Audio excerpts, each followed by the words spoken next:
10, 9, 8, 7, 6,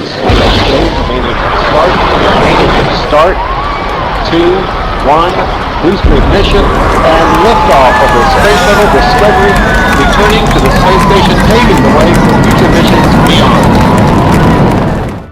Hey guys, and welcome back. I am back, I will try is back, and I'm back with a good one, because almost exactly on this day, July 21st in 1969, Neil Armstrong placed the first steps on the moon, completing, which was up until this day actually, one of the most amazing feats ever accomplished by mankind. And guess what?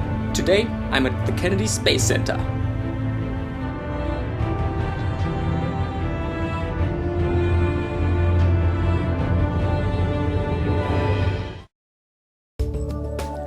Here you see the Vehicle Assembly Building, or VAB.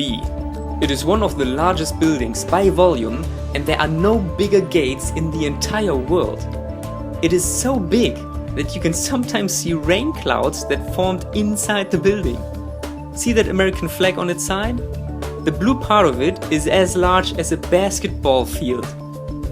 In the VAB, the rockets and shuttles were assembled, but then you had to move them to the starting ramp.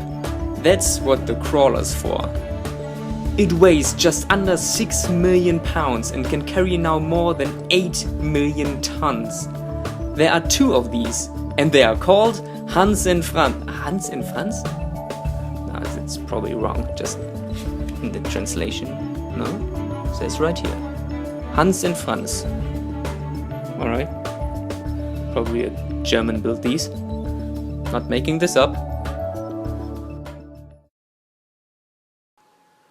We all have seen the footage of a Saturn V start.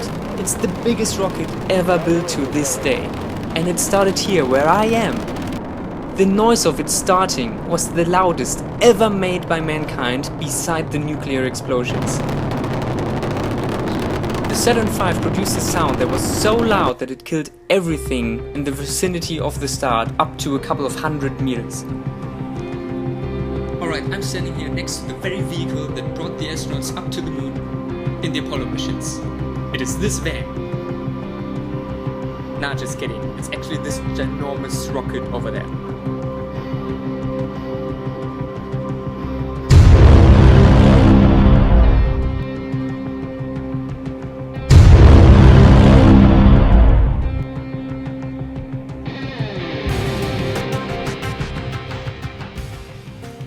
I'm standing right beneath the Saturn V rocket, and this is one of the most amazing things ever built by mankind. 91% of it is explosive, so everything you see here are actually just some stages that propel the astronauts that are sitting at the very top up to the moon. So in other words, most of it is a bomb, and you just try to control the explosion in order to safely shoot the explorers up.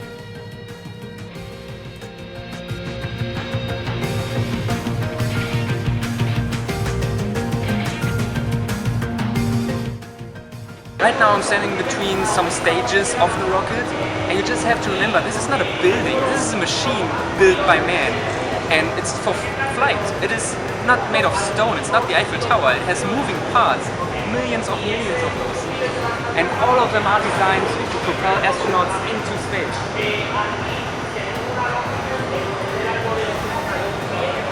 The pumps are amazing and are some of the most powerful pumps ever created.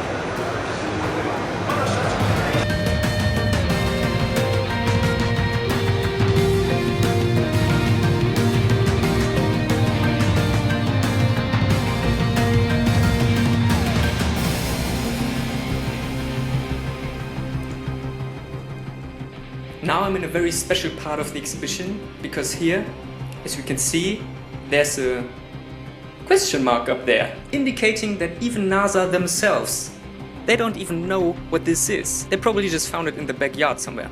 And going over here, you can see some of the famous quotes of one person stepping on the moon. Yahoo! This is so great, I can hardly believe it. Charles Duke. Beautiful, like poetry. And the cool thing is, you can actually see and touch an actual authentic moon rock.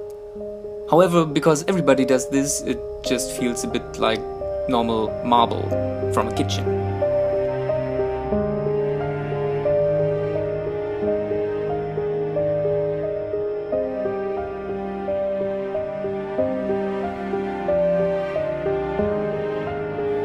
And then there's an actual space shuttle sitting in front of you.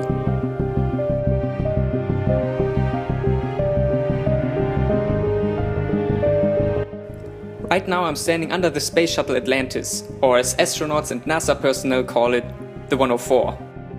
Underneath on its belly are about 24,000 individual tiles, each placed there by hand.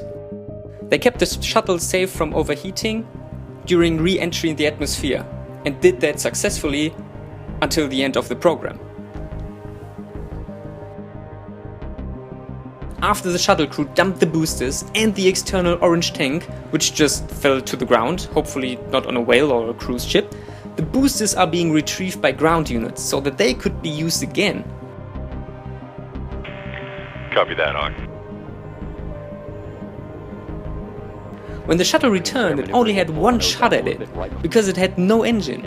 So the pilots practiced landings, and they practiced, and practiced, more than 1,000 times per pilot. And they did that by mimicking the shuttle's flight behavior. That meant that they flew in a normal, small jet, and then, in shuttle mode, put the turbines in reverse thrust so that it fell the same way as a space shuttle does.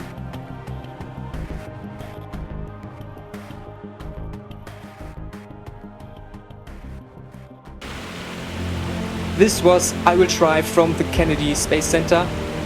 By this time, New Horizons will have gone past Pluto, and some new things are in the making right here at NASA, such as the SLS. Thank you very much for watching. I hope you enjoyed today's episode. And remember, who started all this was Mr. I Will Try himself, John F. Kennedy, saying, "I will try to bring a man to the moon and return him back safely to Earth."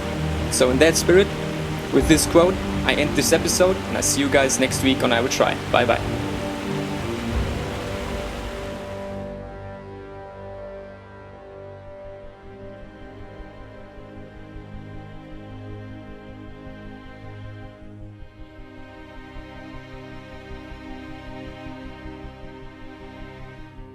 As the most forward deployed citizens of the planet at this moment, we, the first expedition crew aboard Space Station Alpha, we are well started on our journey of exploration and discovery, building a foothold for men and women who will voyage in us far away from our home planet.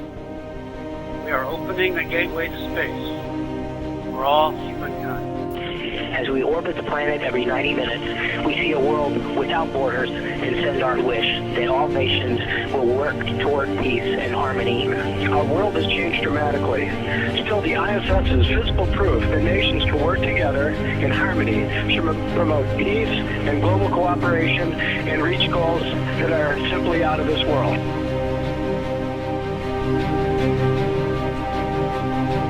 Times are hard all over the world, but this is a time when we can all think about being together and treasuring our planet. And we have a pretty nice view of it up here.